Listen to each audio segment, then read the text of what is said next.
మధ్యాహ్నం భోజనం చేసిన వెంటనే నిద్ర ముంచుకొచ్చేస్తుంది. చాలా మందికి ఇది అనుభవమైన విషయమే. ఆఫీసులో పనిచేస్తున్న వారికి, పాఠశాలలు, కాలేజీలో విద్యార్థులకు ఇది ఎంతో ఇబ్బంది పెట్టే సమస్య. ఇలా ఎందుకు జరుగుతుంది?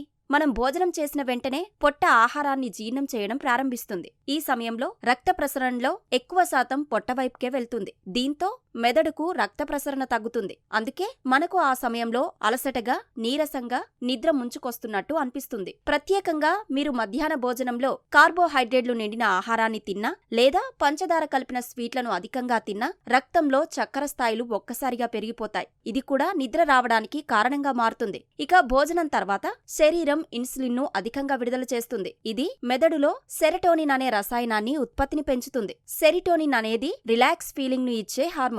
దీనివల్ల కూడా నిద్ర వస్తున్నట్టు అనిపిస్తుంది. ఎవరైనా మధ్యాహ్న భోజనంలో స్పైసీగా లేదా కొవ్వు నిండిన ఆహారాన్ని తింటే అది జీర్ణం కావడానికి ఎక్కువ సమయం పడుతుంది. దానివల్ల కూడా నిద్ర రావడం సహజం. భోజనం చేశాక నిద్ర రాకుండా ఉండాలంటే ఆహారాన్ని తగ్గించి తినాలి. నీళ్లు అధికంగా తాగాలి. అలాగే తినే ఆహారంలో ప్రోటీన్ అధికంగా ఉండేలా చూసుకోవాలి. ఆహారం తిన్న వెంటనే కుర్చీలో వాలిపోయే కన్నా కాసేపు నడిస్తే నిద్ర రాకుండా ఉంటుంది.